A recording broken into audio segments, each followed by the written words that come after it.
Здравствуйте, мои дорогие! Сегодня мы с вами гуляем по городу Ансбах. Этот город находится в Германии, в Баварии, недалеко от города Нюрнберг, всего 40 километров. И с этим городом связана очень интересная мистическая история. Одна из самых мистических историй во всей Германии и в Баварии. Так вот, 26 мая 1828 года на рыночной площади Нюрнберга был замечен необычный подросток лет 16-17. Его встретил некий сапожник Вайхман, о котором известно только, что он жил по соседству с площадью Уншлит.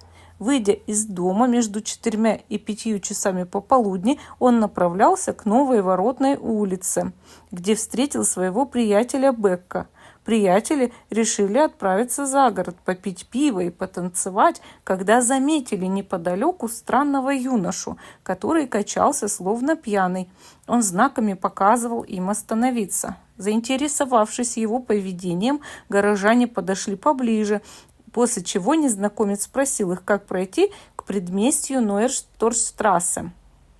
Вайхман предложил показать дорогу, но, пройдя несколько шагов, юноша молча протянул сапожнику конверт, адресованный господину, командующему 4-м эскадроном 6-го полка легкой кавалерии Нюрнберг. Сапожник попытался узнать у юноши, кто он и чего желает, но не смог добиться вразумительного ответа. Он довел юношу до ближайшего поста городской стражи и сдал с рук на руки солдатам. Оттуда неизвестный подросток был направлен к дому командующего хера Фридриха фон Вессениха, проживавшего в предместье. По мнению первого биографа Каспара Хаузера, как позднее стали называть найденыша полицай-президента Пауля Иоганна Ансельма фон Фейербаха, полиция города сразу допустила ряд грубых промахов, которые в дальнейшем не позволили по горячим следам раскрыть возможное преступление, по законам страны представлявшееся несомненным. Полицейские просто не придали значения произошедшему. Документы по факту обнаружения неизвестного изобиловали лакунами и противоречиями. Имя сапожника, доставившего подростка, осталось неизвестным. Его показания, записанные неизвестно кем из чьих слов, явно противоречили фактам. Например, он якобы уверял, что юноша в ответ на его вопрос «Откуда ты взялся?» ответил «Из Регенсбурга», и далее, подойдя к новым воротам, заметил, что они закончены недавно и потому так называются. Однако, по свидетельству фон Фейербаха, впервые увидевшего Каспара Хаузера 2 месяца спустя, тот объяснялся в основном жестами и обрывками слов, а в день своего обнаружения и вовсе не мог ничего сказать, кроме «не знаю и хочу быть кавалеристом, как мой отец». Причем повторял эти фразы чисто механически, явно не понимая их смысла. По предположению фон Фейербаха, сапожник посчитал юношу слабоумным и, по сути, дофантазировал остальное. Столь же неясно, как Каспар Хаузер, с трудом державшийся на ногах, вообще мог пройти нужное расстояние. Так или иначе, найденыш был доставлен к дому капитана фон Вессенига. Согласно другому источнику, Каспар Хаузер прибыл самостоятельно, а фон Вессених имел звание полковника, куда вошел, не сняв шляпы, и на вопрос слуги, что ему нужно, ответил, что его направили в этот дом и что он останется здесь, заключив при этом «хочу быть кавалеристом, как мой отец». Позднее слуга рассказывал, что юноша показался ему до крайности измученным. Найденыш плакал, с трудом держался на ногах и явно страдал от голода и жажды. Слуга по приказу хозяйки, которой за отсутствием мужа было передано письмо, предложил ему мясо и пиво. Однако молодой человек выплюнул и то, и другое, гримасой выразив свое отвращение. Зато он жадно съел кусок черного хлеба, запив его стаканом воды. Попытки расспросить его ничего не дали. Неизвестный заученно повторял «хочу быть кавалеристом, как мой отец», явно не понимая, о чем ему говорят, в результате чего слуга сделал вывод, что перед ним какой-то дикарь. Так как фон Вессенига не было дома, слуга проводил незнакомца в конюшню и предложил отдохнуть на охапке соломы, где тот и уснул. Фон Весенник пришел домой через несколько часов, и возбужденные дети тут же сообщили ему о дикаре. Капитан отправился в конюшню и попытался разбудить неизвестного, но тот не реагировал на крики, толчки, шлепки по лицу и даже попытку поставить его на ноги. В конце концов, после долгих усилий, его удалось привести в чувство. При виде яркой кавалеристской формы неизвестный выказал совершенно детский восторг. С наивным восхищением молодой человек дотронулся до рукоятки сабли Весенника и тихо произнес: «Вот таким я хотел бы быть». На это последовал ответ офицера, что для кавалериста тот слишком мал ростом и что ему следует попытать свои силы в пехоте. «Нет, не в пехоту, я хочу быть вот этим», — воскликнул молодой человек. Добиться от незнакомца сведения об его личности по-прежнему не удавалось, за исключением одной фразы: «Хочу быть кавалеристом, как мой отец». На вопрос Весенника, как его зовут, юноша сказал: «Мой опекун говорил мне всегда отвечать: не знаю, ваша милость». Обнажив наконец-то свою голову, он добавил: «Мой опекун советовал мне всегда снимать шляпу и говорить: ваша милость». Позднее, давая показания перед судом, фон Весенник признался, что инфантильность неизвестного никак не сочеталась с его предполагаемым возрастом. Юноша выглядел лет на 17 с пушком над верхней губой, и бравый военный был попросту сбит с толку. В конце концов, решено было доставить странного визитера в полицейский участок. Около 8 часов вечера еле передвигавшего ноги юношу с трудом привели в полицейский комиссариат. В это время там находилось несколько младших офицеров и нижних полицейских чинов. Попытки допросить неизвестного по привычному сценарию, имя, возраст, место проживания, ничего не дали. От него можно было добиться только 3 фраз: «Мой дом», «Не знаю» и «Хочу быть кавалеристом, как мой отец», к чему добавлялись слезы и нечленораздельные звуки. Юноша, по всей видимости, не отдавал себе отчета, где находится, не выражал никаких чувств, и его взгляд, рассеянный, как у слабоумного, равнодушно скользил вокруг. Предпринимались попытки воздействовать на юношу окриками, но никакие строгости не возымели своего эффекта. Полицейские были совершенно сбиты с толку, случай явно выходил за пределы привычного. О преступлении явно речи не было, неизвестный вызывал у них только жалость. Попытка накормить его мясом и пивом кончилась точно так же, как и в прошлый раз, и вновь он согласился съесть кусок черного хлеба и выпить воды. Один из полицейских вынул из кармана монету. Блестящий предмет немедленно вызвал оживление и совершенно детскую реакцию. Найденыш с восторгом стал вертеть монету в руках, после чего стал твердить: «Лошадка, лошадка, рос, рос», жестами показывая, что монетка подошла бы для украшения лошадиной сбруи. По требованию полиции Каспар сумел кое-как прочесть «Патер Ностер».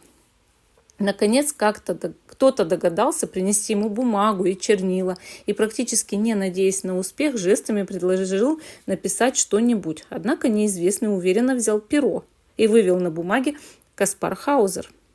Под этим именем он и вошел в историю. Попытки заставить его написать название места, откуда он пришел, окончались только тем, что юноша повторял: «Мой дом, хочу быть кавалеристом, почему нет?». Добиться от него чего-либо другого было совершенно невозможно. Так как было уже поздно, попытки установить личность неизвестного решили отложить на завтра. Одному из полицейских поручили отвезти Каспара на ночь в Фестнерову башню, местную тюрьму, где содержались бродяги. Расстояние было очень небольшим, но Каспар прошел его с громадным трудом, плача и явно недомогая. Другой источник, наоборот, свидетельствует, что задержанный довольно легко для его самочувствия преодолел 90 ступенек башни. В тюрьме Каспар оказался вместе с еще одним задержанным. Изнемогший юноша упал на солому и заснул мертвым сном. Согласно полицейской описи, в момент появления в участке на Каспаре была надета войлочная шляпа, сшитая по городской моде, с желтой шелковой лентой и тонкой полоской красной кожи. Внутри с трудом различалось полустершееся изображение Мюнхена. Вокруг шеи был обернут черный шелковый шарф. Кроме того, на нем была рубашка из грубой ткани и пестрый жилет, застиранный и не новый, а также серая полотняная куртка крестьянского покроя. Более внимательный осмотр показал, что куртка эта раньше была фраком, но подверглась неумелой переделке. Фалды были отрезаны, края среза залатаны, а сохранился только отложной воротник. Серые брюки из более тонкой и мягкой материи с полотняной заплатой между ног, как у брюк для верховой езды, принадлежали, скорее всего, конюшему или егерю.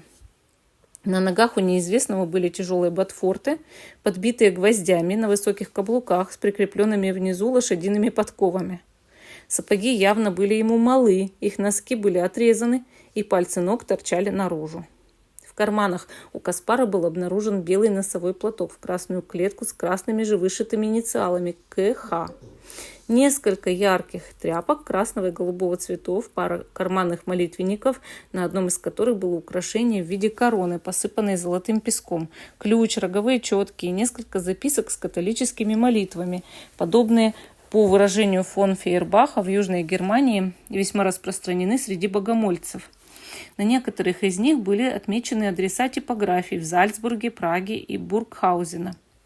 Содержание записок говорило само за себя. Духовный щит, пылкая молитва, каковую следует повторять постоянно во время божественных служб, молитва ангелу-хранителю и даже записка, озаглавленная «Искусство, как вернуть потерянное время и впустую потраченные годы», что в данной ситуации казалось мрачной насмешкой. В дальнейшем одежда Каспара была уничтожена под предлогом ветхости, что вызвало гнев и досаду фон Фейербаха, пытавшегося по скудным следам восстановить происхождение найденыша. Согласно иным сведениям, одежда юноши не была старой. Он был в нее переодет предполагаемым опекуном, непосредственно перед первым появлением Каспара на свет, после его длительного пребывания в темнице. Судьба остальных предметов неизвестна. До настоящего времени они не сохранились. Кроме того, при Каспаре был конверт, содержащий 2 письма. В углу конверта были видны 3 полустертые буквы, которые можно было прочесть как Г и Р, либо как Ц, Т, Р, Си. Письма были написаны с настоящими или искусственными орфографическими ошибками в простонародной, возможно, несколько нарочитой манере. Первая из них гласила: «Баварская граница, место не названо, 1828 год. Его высокоблагородию капитану кавалерии. Я вам посылаю мальчика, который уверяет, что хочет служить своему королю верой и правдой. 7 октября 1812 года мне его передали, а я сам, бедный паденщик, из своих детей 10 душ, а мне и на себя не хватает. Еще и работы много. Его мать мне его отдала, чтобы я его воспитал. А где она есть, я не знаю. И властям тут не стал сообщать, что мальчик у меня. Я сам себе подумал, что надо его вырастить как сына. Он у меня воспитан в христианской вере, а с 1812 года я ему не позволял из дому сделать ни шагу. Так что никто не знает, где его держали, а сам он тоже не знает. Ни что у меня за дом, ни где он есть. Так что спрашивайте его сколько хотите. Он вам все равно ничего не скажет. Читать и писать я его научил, и он теперь пишет прямо как я. Не отличишь. А когда его спросишь, чего он для себя хочет, отвечает, что хочет быть кавалеристом, как его отец. А еще, будь у него родители, а их нету, стал бы ученым. Ему только раз покажи, он все сразу на лету и схватит. Я с ним только добрался до Ноймарской дороги, а оттуда он дальше топал сам. Я ему сказал, что когда он станет солдатом, я сразу явлюсь и отведу его домой, а если нет, я бы из-за него попал в историю. Превосходный капитан, не мучьте вы его вопросами. А он все равно не знает, где я есть. А я его увез посреди ночи, и теперь ему дорогу домой ни за что не найти. Ваш покорный слуга, имя я вам свое не скажу, потому что не хочу, чтобы меня за это взгрели. У него при себе нет ни гроша, потому что у меня самого в кармане пусто. Так что если не хотите его себе взять, можете выпустить ему кишки или вздернуть у себя над камином». Приложенная к письму коротенькая записка, якобы от матери Каспара, гласила: «Ребенок крещен, его зовут Каспаром. Вам же надо будет ему придумать фамилию. Ребенок вам отдается на воспитание. Его отец был кавалерист. Когда ему будет 17, отправьте его в Нюрнберг, в 6-й полк легкой кавалерии, где служил его отец. Я же вас прошу его оставить у себя до 17 лет. Родился он 30 апреля в году 1812. Я простая бедная девчонка, мне кормить ребенка нечем, а его отец умер». При том, что письмо было написано готическим курсивом, а записка обычным рукописным шрифтом, почерк в том и в другом случае был, похоже, одинаков. Первую ночь Каспар провел в тюремной камере в компании некого бродяги, задержанного за пьяное бесчинство, чье имя не сохранилось. Ему было поручено попробовать разговориться с соседом, однако тот вскоре убедился в полной бессмысленности подобных попыток и, назвав его ослом, удовлетворился тем, что вместе со своим съел и принесенный Каспару завтрак. Найденыш по-прежнему отказывался от всего, кроме черного хлеба и чистой воды. Каспаром заинтересовался надзиратель городской тюрьмы Андреас Хильтель. Пожалев юношу, он избавил его от не слишком приятного общества бродяги и перевел в небольшую комнату по соседству с апартаментами, в которых проживала его собственная семья. В двери комнаты было проделано потайное отверстие, позволявшее Хильтелю незаметно наблюдать за ничего не подозревающим Каспаром. Поднаторевший в разоблачении всевозможных хитростей заключенных, тюремщик желал сам убедиться, что перед ним не лгун и притворщик. В скором времени он отбросил всякие сомнения. Наедине с собой Каспар вел себя точно так же, как в присутствии посторонних. Днем сидел спиной к стене, вытянув ноги на полу и глядя перед собой в пустоту. Ночью крепко спал. Хильтель стал приглашать Каспара к себе, и тот в скором времени сдружился с его детьми, 11-летним Юлиусом и 3-летней Маргарет, и даже стал садиться за один стол с семьей, по-прежнему упорно отказываясь от любой еды, кроме привычной для себя. Также он стал постепенно делать успехи в языке, легко и быстро усваивая новые для себя слова, в то время как выступающая нижняя челюсть, придававшая ему поначалу сходство с обезьяной, мало-помалу вставала на место. Позднее Хильтель вспоминал, все его поведение было, можно сказать, чистым зеркалом детской невинности. В нем не было никакой фальши. Что у него было на сердце, то он и говорил, поскольку ему позволяли возможности речи. Несомненное доказательство его невинности и неумудренности он дал также при случае, когда я и моя жена первый раз его одевали и мыли.